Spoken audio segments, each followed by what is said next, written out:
Vamos refletir o Evangelho de hoje, que se encontra para nós em Marcos, São Marcos, capítulo 2, versículos de 18 a 22.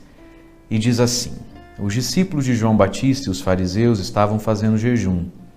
Então alguns perguntaram a Jesus: por que os discípulos de João e os discípulos dos fariseus fazem jejum e os teus discípulos não fazem?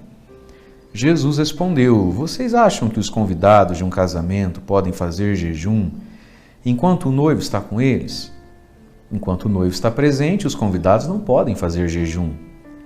Mas vão chegar dias em que o noivo será tirado do meio deles. Nesse dia eles vão jejuar. Ninguém põe um remendo de pano novo em roupa velha, porque o remendo novo repuxa o pano e o rasgo fica maior ainda. Ninguém coloca vinho novo em barris velhos, porque o vinho novo arrebenta os barris velhos e o vinho e os barris se perdem. Por isso, vinho novo deve ser colocado em barris novos. Palavra da salvação.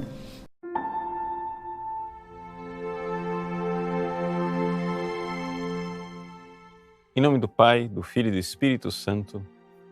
Amém. Meus queridos irmãos e irmãs, no Evangelho de hoje, nós vemos uma pergunta curiosa, ou seja, por que é que os discípulos de João jejuavam e os discípulos de Jesus não jejuavam? A resposta de Jesus é uma metáfora a respeito do noivo. Enquanto o noivo está com os convidados, com seus amigos, eles não jejuam, porque é momento de festa. Mas o que é que realmente está por trás desta realidade, desse contraste, desta contraposição entre Jesus e São João Batista?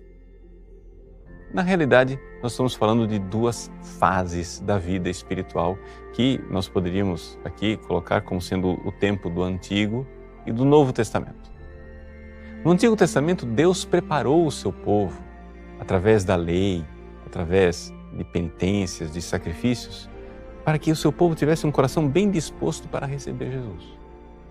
É claro que na época de Jesus nem todos os judeus estavam prontos. Nem todos estavam preparados, mas havia aquele pequeno resto de Israel, aqueles poucos justos, como o profeta Simeão, como a viúva, a velha Ana, lá no templo, como São Zacarias, Santa Isabel, justos que aguardavam a vinda do Messias e estavam com o coração bem disposto. Como é possível que eles estivessem com o coração bem disposto? Porque eles cumpriram os mandamentos de Deus e viveram aquilo que nós chamamos de via purgativa. Ou seja, a primeira fase da vida espiritual é você entender que você precisa se esforçar asceticamente para se livrar dos seus defeitos.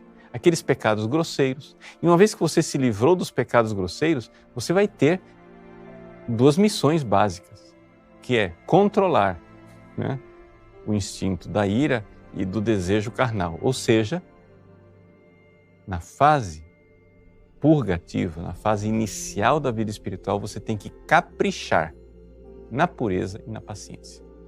Essas são as duas coisas que você precisa fazer. E tem muita gente que não enxerga isso, que já quer entrar na segunda fase da vida espiritual, já quer ir para a santidade, sem fazer a tarefa de casa. Ou seja, você tem que controlar esses dois cavalinhos selvagens que estão dentro de você. Um é o cavalinho do desejo, portanto, a pureza. Outro é o cavalinho da raiva, portanto, a paciência.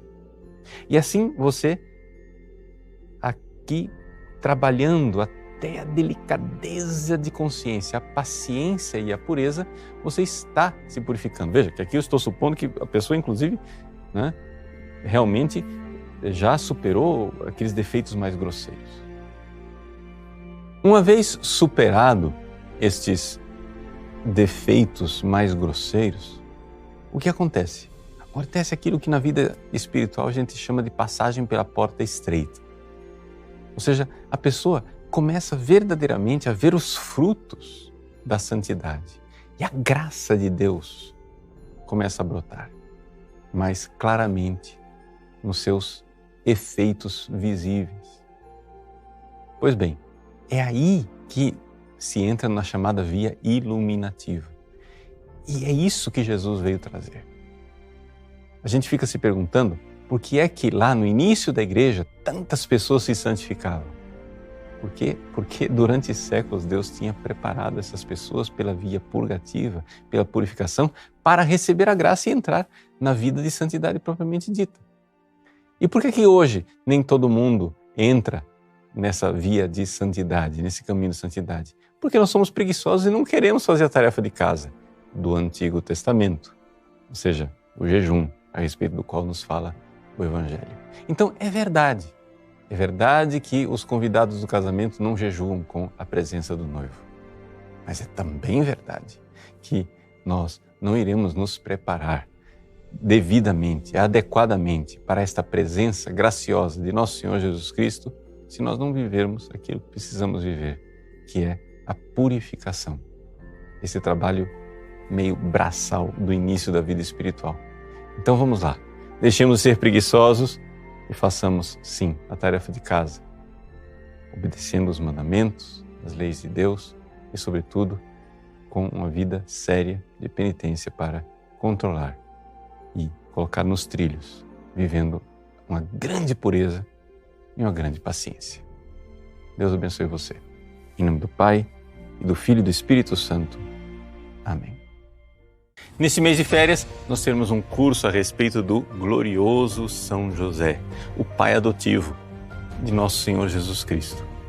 Vamos conhecer juntos, porque é que, de fato, é verdade, São José é pai adotivo de Jesus, mas seria até melhor chamá-lo de pai adotado, porque ele é um caso único na história em que o filho é quem adotou o pai. Foi adotado para proteger a Sagrada Família e proteger a Igreja. Vamos juntos viajar neste mistério profundo, que é o mistério de São José. No dia 19 de janeiro, claro, 19 é sempre dia de São José, teremos uma aula de lançamento. E depois virá o curso. E se você quer saber mais a respeito desse curso, clique no link que está aí na descrição. Venha conosco.